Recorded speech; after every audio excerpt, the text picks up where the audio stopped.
हम तो सोच रहे थे कि आज कम से कम सदन चले। हमको आइडिया था कि संडे को छुट्टी होता है, सैटरडे आज सैटरडे है। यदि आज सदन चलता दीदी लोग, तो आज हम किस विषय में बहस करते हैं। हम अपना डायरी में नोट किए थे कि आज हम बहस करते हैं कि झारखंड राज्य की तमाम नौकरियों में महिलाओं को 33% आरक्षण मिलना चाहिए। चाहे बुढ़ाखाप का आंदोलन हो, चाहे कुछ जो मांडू का आंदोलन हो, चाहे कोई भी आंदोलन हो, रामगढ़ की दीदियों ने इसे स्थापित किया है कि हम केवल श्रृंगार नहीं करते हैं, समय आता है तो आंखों में अंगार भी भरते हैं। ये आपने तो स्थापित किया है, आपने तो चरितार्थ किया है। आपको भी याद होगा दीदी लोग, गांव में अगर पंचायती होता था, गांव में अगर मीटिंग होता था, तो पुरुष लोग मीटिंग करते थे और महिलाएं बहुत दूर से देखती थी क्या क्या हो रहा है। लेकिन आज समय बदला है। आज उस मीटिंग में एक महिला मुखिया बन के उपस्थित रहती है और सुनती नहीं है, फैसला भी सुनाती है। ये बदलाव हुआ है। लेकिन ये भी मानना होगा, इतना बदलाव होने के बाद भी हमें संघर्ष इसलिए करना पड़ रहा है कि इस देश की जो मानसिकता है, उस मानसिकता में ही पुरुषवादी सोच है। हम मानते हैं नारियों को सम्मान विगत 50 सालों की तुलना में इस कालखंड में मिला है। लोगों ने संघर्ष किया है, मेहनत किया है, लेकिन इस देश की मानसिकता में ही पुरुषवादी रही है। जैसे उदाहरण के लिए, इस देश में राष्ट्रपति पद का सृजन किया गया था 1950 में। आज हो गया है 2025, यानी 75 साल। लेकिन 1950 जब था, उस समय एक पुरुष डॉक्टर राजेंद्र प्रसाद थे राष्ट्रपति। आज 2025 में द्रौपदी मुर्मू, वो भी है राष्ट्रपति। यानी एक महिला के लिए इस राष्ट्र को एक शब्द नहीं मिला। यानी एक महिला भी अगर प्रेसिडेंट है तो राष्ट्रपति, और एक पुरुष भी प्रेसिडेंट है तो राष्ट्रपति। एक शब्द नहीं मिला, क्योंकि सोच ही पुरुषवादी रही। बताइए, तो एक न्याय संगत है। अब राष्ट्रपति एक महिला को कैसे कहेंगे? ठीक है, अगर पुरुष अगर इस देश का राष्ट्रपति है तो राष्ट्रपति, एक महिला राष्ट्रपति कैसे? उसके लिए कोई नया शब्द तो होना चाहिए था। यानी एक नया, 75 सालों में इस देश के वो शब्द नहीं मिला महिलाओं के लिए कि अगर कोई महिला राष्ट्रपति बनेगी तो उसको क्या कहेंगे। द्रौपदी मुर्मू भी राष्ट्रपति, प्रतिभा सिंह पाटिल भी राष्ट्रपति। भाई, पति डॉक्टर राजेंद्र प्रसाद राष्ट्रपति हो सकते हैं, एपीजे अब्दुल कलाम भी राष्ट्रपति हो सकते हैं, लेकिन कम से कम इस देश को यह सोचना चाहिए था कि जब एक महिला उस पद पर आएगी तो उसके लिए एक नया शब्द होना चाहिए था। इसलिए मैंने कहा, क्योंकि सोच ही रही है पुरुषवादी। आप एक शब्द सुने होंगे, मैन इज मॉर्टल, यानी मनुष्य जो है मरणशील है। कहा भाई वोमेन नहीं है क्या? मैन इज मॉर्टल, तो कहा वोमेन उसके डिग्री में नहीं आएगी। इसलिए आज भी हमें लगता है नारी को सशक्त होने के लिए, नारी को अपने सम्मान, अपने हक को पाने के लिए संघर्ष करने की आवश्यकता है। और ये 21वीं सदी का दौर निश्चय एक नारी का है। नारी निसंदेह सब पे भारी पड़ेगी। ये दौर नारी सशक्तिकरण का है। और बिल्कुल आज हमें आवश्यकता है कि कुछ ऐसी परंपराएं जो शायद नारियों की दृष्टिकोण से अनुचित हो, उन परंपराओं पर भी हमें कहीं ना कहीं संशोधन करने की आवश्यकता है। कभी कभी हम उन विषयों का खंडन करते हैं तो लोग हमारी आलोचना करते हैं। जैसे अचानक एक दिन हमारे दिमाग में एक बात आया कि कोई महिला 70-80 साल की उम्र में अगर वो अपने पति से पहले अगर स्वर्गवासी हो रही है तो लोग उसको कहते हैं सुहागन। एक महिला जो 60-70 साल की उम्र है उसकी, वो स्वर्ग सुधार रही है, यानी अपने शरीर को त्याग कर रही है, लेकिन शर्त उसका पति जिंदा है, वो सुहागन है। लेकिन यही अगर अपने पति से बाद में अगर इस दुनिया को छोड़ रही है, वो अभागा। तो हमने उनको तर्क दिया कि आप सर्वे कीजिए तो पूरे भारत देश का जितना भी पति और पत्नी का शादी हो रहा है, एक लड़का और एक लड़की का, अनुमान लड़का का आयु बहुत ज्यादा होता है कि नहीं होता है? एक दो मिल जाता है आपका अभिषेक बच्चन और सचिन तेंदुलकर। जनरली लड़की की उम्र 5 साल 10 साल लड़का की तुलना में कम होता है। यानी भाई आप क्या चाहते हैं आप उसको सुहागन यानी बढ़िया कब कहेंगे? जब वो पहले मर के चली जाए। एक तो जब उससे आप शादी कर रहे हैं तो 5 साल आयु कम है, यानी एक लड़का 20 साल का है, लड़की 15 साल की है। उसके बाद भी आप क्या चाह रहे हैं कि तुम पहले इस दुनिया को त्यागो तब सुहागन, नहीं तो अभागन। ये तो न्याय के लिए नहीं। हालांकि इसीलिए मैंने कहा चूंकि सोच ही इस देश की, इस समाज की पुरुष प्रधान की रही है, इसलिए महिलाओं को चुनौतियों का सामना करना पड़ा था, आज भी करना पड़ रहा है। आज भी हम कहीं ना कहीं कुछ प्रतिशत हिस्सा है लोगों का कि महिलाओं को लेकर नकारात्मक बातों को सृजित करते आए हैं, लेकिन हमें लगता है उन आलोचनाओं से, उन टिप्पणियों से ना घबराकर आज वास्तविकता के साथ नारी सशक्तिकरण के इस दौर को मजबूत करने की आवश्यकता है। आज नारी यानी सृजन, नारी यानी सृष्टि। अगर नारी नहीं होती तो सृष्टि में सृजन नहीं होता। मैं आज आपको एक महत्वपूर्ण विषय बताना चाहूंगा, क्योंकि जब भी देखिएगा, जब कोई शायर, कवि या कोई लेखक जब नारियों के बारे में गीत गाता है या कविताएं लिखता है या शायरियां लिखता है, तो कहता है नारी के लिए कोमल, नाजुक, इन शब्दों का फूल जैसे। तो इसमें भी बहुत सारे लोग आलोचना करते हैं। हो सके आज मेरे इस बयान के बाद मेरी भी लोग आलोचना करें, क्योंकि मेरा बयान सभी सुनते हैं, लेकिन मैं उन कवियों के, उन शायरों के उस तर्क को मानता हूं कि वास्तव में बनावट के दृष्टिकोण से जो नारी होती है वो कहीं ना कहीं फूल सी नाजुक और कोमल होती है। लेकिन एक सवाल है, क्यों होती है? एक नारी, अगर किसी कवि ने लिखा है वो कोमल होती है, वो नाजुक होती है, तो क्यों होती है? एकदम सिंपली आप समझिएगा। आपने कभी मिट्टी के बर्तन को बनते हुए देखा है? किससे बनता है? मिट्टी से। अगर मिट्टी को हम लोग कड़ा रखेंगे तो क्या वो मिट्टी का बर्तन बनेगा? नहीं बनेगा। यानी अगर मिट्टी का बर्तन बनाना है तो उस मिट्टी को मुलायम बनाना होगा, उस मिट्टी को नाजुक बनाना होगा, उस मिट्टी को कोमल बनाना होगा। अगर वो मिट्टी कठोर रहेगा तो बर्तन का आकार नहीं ले सकता। आपने लोहे को देखा होगा, क्या लोहा से डायरेक्ट तलवार बना सकते हैं? नहीं, लोहा को आग में तपाना होगा। आग में तपने से लोहा क्या होता है? मुलायम होता है। आग में तपने से लोहा नाजुक होता है। आग में तपने से लोहा मुलायम होता है, नाजुक होता है, कोमल होता है, तभी वो तलवार बनता है। आप जंगल से किसी लकड़ी को ले आइए, अगर वो लकड़ी टेढ़ी है तो क्या कब सीधी होगी? जब वो मुलायम है। अगर वो लकड़ी सूख चुकी है तब सीधी नहीं कर सकते। तो इसका मतलब क्या है कि जो कोमल होता है, जो मुलायम होता है, जो नाजुक होता है, वही आविष्कार कर सकता है। और विधाता ने, ईश्वर ने, प्रकृति ने एक नारी को आविष्कार करने का जिम्मा सौंपा है। आविष्कार माने मेरा आविष्कार, आपका आविष्कार, आपका आविष्कार। यदि एक नारी आविष्कार नहीं करती तो वो भी पत्थर की तरह कठोर होती। जिसको आविष्कार करना है, ये ब्रह्म सत्य है। आप मेरी आलोचना कर सकते हैं, लेकिन मेरे तर्क का खंडन नहीं कर सकते हैं। जिसको आविष्कार करना है उसको मुलायम बनना पड़ेगा।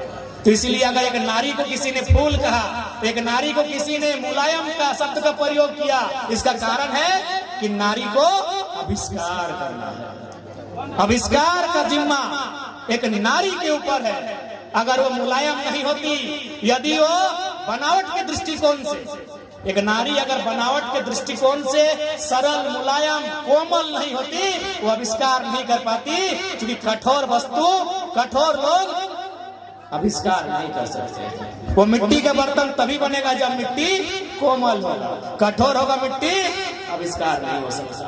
वो लोहा तभी तलवार बनेगा जब वो कोमल होगा। कठोर लोहा तलवार नहीं बनता है। तो एक नारी को अगर किसी ने कहा है कोमल, तो उसके पीछे कारण यह है कि विधाता ने, सृष्टि ने उस नारी के गर्भ में आविष्कार का जिम्मा सौंपा। तो इसलिए आपको ये जानना होगा, ये समझना होगा। और आप भली भांति जानते हैं, एक नारी सृजन करता है, एक नारी आविष्कार के लिए उत्तरदायी है। इसलिए आज नारी अंतर्राष्ट्रीय महिला दिवस के शुभ अवसर पर मेरी तमाम दीदियों को, मेरी तमाम बहनों को मेरा संदेश होगा कि आज भी ये 21वीं सदी का दौर आपका है। ये 21वीं सदी का ये दौर है जहां नारियों ने पायलट से लेकर राष्ट्रपति के पद तक को धारण किया है। ये 21वीं सदी का दौर है। अब नारियां केवल बेलन लेकर चूल्हा नहीं फूंकती हैं। अब नारियां बेलन लेकर केवल चूल्हा नहीं फूंकती हैं, समय आता है तो बम लेकर दुश्मनों के टैंक को भी फूंकती हैं। ये नारियां अब केवल पाउडर और काजल लगाकर श्रृंगार नहीं करती हैं, समय आता है तो आंखों में अंगार भी भरती हैं। दौर बदला है। अब ये नारियां पर्दे में रहकर केवल शर्माना नहीं जानती हैं, जब समय सामने आता है तो शेरनी की तरह गुर्राना भी जानती हैं। और रामगढ़ की तो दीदियों ने इसे स्थापित किया है। चाहे बूढ़ा खाप का आंदोलन हो, चाहे कुज्जू मांडू का आंदोलन हो, चाहे कोई भी आंदोलन हो, रामगढ़ की दीदियों ने इसे स्थापित किया है कि हम केवल श्रृंगार नहीं करते हैं, समय आता है तो आंखों में अंगार भी भरते हैं। ये आपने तो स्थापित किया है, आपने तो चरितार्थ किया है। इसलिए आज नारी अंतर्राष्ट्रीय महिला दिवस के शुभ अवसर पर हमारी तमाम दीदियों को शुभकामनाएं। और एक भाई होने के नाते हमारी जब भी आपको आवश्यकता होगी निसंदेह हम आपके साथ पाएंगे। और बिल्कुल चूंकि हम भी बचपन से थोड़ा नारीवादी सोच के रहे हैं, हम पुरुषों से भी हमारी सोच नारीवादी रही है, फेमिनिस्ट हम लोग समझते हैं। इसलिए रहा चूंकि बहुत कम आयु में हमारे पिताजी का देहांत हुआ है, तो जब से हमने देखा है, अपनी माँ को देखा है, हमने अपनी माँ को सिर्फ हाल का बूटा, दीदी लोग सिर्फ हाल का बूटा छोड़ के सारा वो काम करते हुए देखा है जो एक मर्द करता है। क्योंकि हमारे समाज में प्रतिबंध भी है कि महिला हल नहीं चला सकती है। अगर ये प्रतिबंध नहीं होता तो शायद मेरी माँ हल भी चला लेती। आज भी बारी में जो घोरना लगता है वो हमारी माँ बनाती है, और बगल में हम अपना चाचा का घोरना से तुलना करते हैं तो उससे स्ट्रॉन्ग बनाती है। हमारे कुआं में जो रस्सी बाल्टी में खींचने के लिए बनाती है हमारी माँ बनाती है हाथ से, और जो हमारे जेठा जिस रस्सी को बनाते हैं उससे मजबूत बनाती है। कई अवसर पर हमने देखा है कि चारों तरफ जब विहीन दूसरे लोग लगा लेते हैं तो हमारी माँ, चूंकि अब रास्ता नहीं है कि आप खेत में बैल लेके जा सकते हैं, तब वो खेत में गैता से उस मिट्टी को कोड़ के विहीन लगाने का काम किया है, मैंने ये देखा है। इसलिए बचपन से ही हमारी जो सोच रही है वो थोड़ा सा फेमिनिस्ट रही है, थोड़ा नहीं पूरा ही रही है। और मैंने उन कई विषयों को चैलेंज किया है, जैसे इसलिए आज आप तमाम दीदियों से, हमारी बहनों से मेरा यही संदेश होगा कि आपके लिए, आपके हक अधिकार के लिए जब भी आवाज बुलंद करनी हो, हम तो सोच रहे थे कि आज कम से कम सदन चले। हमको आइडिया था कि संडे को छुट्टी होता है, सैटरडे आज सैटरडे है। यदि आज सदन चलता दीदी लोग तो आज हम किस विषय पे बहस करते, हम अपना डायरी में नोट किए थे कि आज हम बहस करते कि झारखंड राज्य की तमाम नौकरियों में महिलाओं को 33% आरक्षण मिलना चाहिए। क्योंकि आज बहस करने का मौका नहीं मिला, छुट्टी मिल गया हम लोग को। हम सोच गए थे, अपना डायरी में लिखे थे कि विस्थापन पे बहस कब करेंगे, कोयला पे कब बहस करेंगे, 1932 के खतियान पे बहस करना है, नियोजन नीति पे बहस करना है, जेपीएससी चेयरमैन में बहस करना है। ये सारा चीज हम डायरी में लिखे थे, लेकिन हमारे माइंड में ये आइडिया नहीं था कि सैटरडे को बंद रहेगा। आज 8 तारीख को हमारा बहस इसी विषय पे होता। हम अध्यक्ष महोदय के माध्यम से, स्पीकर के माध्यम से, आसन के माध्यम से सरकार से ये मांग करते हैं कि राज्य की, झारखंड राज्य की तमाम नौकरियों में जिनमें झारखंड शब्द का उपयोग होता है, महिलाओं को 33% आरक्षण दिया जाए। लेकिन आज छुट्टी है, कोई बात नहीं, जब सदन चलेगा, जिस दिन महिला विकास विभाग का बजट पारित होगा उसमें इस बात को जरूर हम उठाएंगे, ये आपको वचन देके जाते हैं। और अंत में इतना कहेंगे, चूंकि हमें यहाँ से फिर काटी सिलवे निकलना है दीदी लोग, एक नारी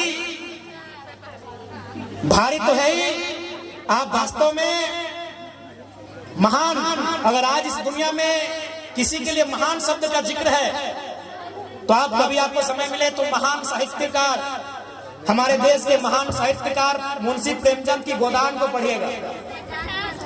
उस गोदान में एक पंक्ति है। अच्छा पे 36 रहा देना, बाकी 17 तो यहाँ पर से मैनेज कर लिया ना, धीरे धीरे होगा, पहले शुरुआत तो हो गई। और निश्चित रहिए, हमें लगता है कि आप विधानसभा और लोकसभा में भी आपको 33% का आरक्षण ये सरकार तय करेगी। यानी अब 100 में 33 सीटें हैं जहां सिर्फ महिलाएं ही लड़ेंगी। ये जल्द इस देश में राज्य में तमाम राज्यों में यह स्थापित होगा, क्योंकि ये टाइम नारी सशक्तिकरण का है। निश्चित रहे, उसके लिए आपको अपने आप को सशक्त रखना है। तो मैं बात कर रहा था महानता की। मुंशी प्रेमचंद कहते हैं कि इंसान को यदि महान बनना है तो उसमें 3 गो क्वालिटी होना चाहिए। पहला त्याग का, दूसरा सहनशीलता का, और तीसरा क्षमा करने का। लेकिन एक महिला में, एक स्त्री में ये तीनों क्वालिटी जन्मजात होती है। त्याग सबसे पहला, क्या? त्याग। तो त्याग का मतलब आप समझ रहे हैं ना? काहे नहीं समझ रहे? बप्पा का घर छोड़ के आए हैं, इससे बड़ा त्याग कोई करेगा क्या? एक नारी क्या होती है मालूम है? विहीन होती है, विहीन। विहीन समझ रहे? आफर, अब क्या रामगढ़ में क्या बोल रहे? रामगढ़ की बोला था? विहीने बोला ना, विहीन, आफर, विहीन। विहीन का मतलब क्या होता है? कि उसको लगाया जाता है एक जगह में, लेकिन जब खेती किया जाता है दूसरा जगह लगाया जाता है। तो वही है नारी, वह जन्म लेती है कहीं और, पलती बढ़ती है कहीं और घर को सजाती है, संवारती है कहीं और। वो नारी विहीन है। अब बताइए, अगर विहीन नहीं रहेगा, खेती नहीं होगा, आदमी भूखे नहीं मरेगा। तो नारी कौन है? विहीन है। यानी आपने सबसे पहला क्वालिटी त्याग किया। दूसरा क्या है? सहनशीलता। सबसे ज्यादा हमको लगता है कि धरती के बाद अगर संसार में कोई सहती है, एक स्त्री सहती है। अगर आपको ट्राई करना है तो एक काम कीजिए, एगो छोटा बच्चा, इससे भी छोटा, एगो छोटा बच्चा, दीदी वाला बच्चा से भी छोटा, एगो मर्दाना के गोद में दे दीजिए, बगल में एगो महिला का गोद में, और उसी समय वो अगर 1 नंबर या 2 नंबर कर ले, लेके जाओ। लेकिन महिला नहीं कर सकती। गलत बोल रहे हैं? यानी धरती के बाद अगर सबसे ज्यादा सहने की क्षमता किसी में है, एक नारी। अब ट्राई करिए, किसी मर्द को, वो मर्द आपका भाई हो सकता है, आपका भतीजा हो सकता है, कोई है, आप किसी मर्द को, एगो बच्चा को रखने बोलिए, और उसी समय वो बच्चा या तो 1 नंबर या 2 नंबर कर ले, और उसका व्यवहार देखिएगा कैसा है। और एक नारी ठीक उधर बगल में देखिए, उसका व्यवहार देखिए। सहने की क्षमता अगर किसी में है तो धरती के बाद एक नारी में, और उसके बाद क्षमा। आज के डेट में देख रहे हैं ना, रोज युद्ध नहीं महायुद्ध हो रहा है। एक छोटा सा झगड़ा लोग 4 दिन बाद बदला रहे हैं, पटका पटकी कर रहे हैं। अगर नारी बदला लेने में आ जाए, अगर नारी बदला लेने में आ जाए, तो इस देश में रोज नया महाभारत होगा। यानी वो क्षमा कर देते हैं। अपने बचपन, बाल्यकाल से लेकर युवा काल से लेकर एक गृहिणी बनने तक, इस संसार को छोड़ने तक, एक नारी जितना लोगों को क्षमा करती है, किसी का साहस नहीं होते लोगों को माफ कर देती। वो नारी ही कर सकती है क्षमा। जाओ, भूल गए, जाओ, एक नारी ही कर सकती है। इसलिए आज जन्म से ही एक नारी महानता की श्रेणी में आती है। ऐसा इस देश के महान साहित्यकार मुंशी प्रेमचंद ने लिखा है। त्याग, सहनशीलता और क्षमा करना। इसलिए तमाम दीदियों से आग्रह होगा, केवल नारों में नहीं, केवल अखबारों में नहीं, वास्तव में 21वीं सदी को नारियों का दौर बनाकर स्थापित करना है। 21वीं सदी नारी का कालखंड हो, या आप सभी को, हम सबको मिलकर प्रयास करना है। और साथ ही पुनः कहेंगे, आपके प्रेम के लिए, आपने जो प्यार, जो दुलार जो हमें दिया है, उसके लिए सदैव ऋणी रहेंगे। आपका प्यार अतुल्य है, उसके लिए सदैव ऋणी रहेंगे। और इन्हीं चंद शब्दों के साथ, क्योंकि फिर यहाँ से टाटी सिलवे जाना है, फिर रात को रामगढ़ हमको रिटर्न आना है, और फिर धनबाद अपना घर जाना है, और फिर शाम को रांची जाना है। बहुत भाग दौड़। तो अपनी बातों को विराम देते हैं। और पुनः अंतर्राष्ट्रीय महिला दिवस के शुभ अवसर पर श्री जब शक्ति आदि शक्ति तमाम दीदियों को, बहनों को, मासियों को बहुत बहुत शुभकामनाएं। जोहार झारखंड, जय झारखंड, जय राम माता जिंदाबाद। आज कम से कम नारी शक्ति जिंदाबाद। आज नारी शक्ति हाँ, आज हमको छोड़ दिया गया।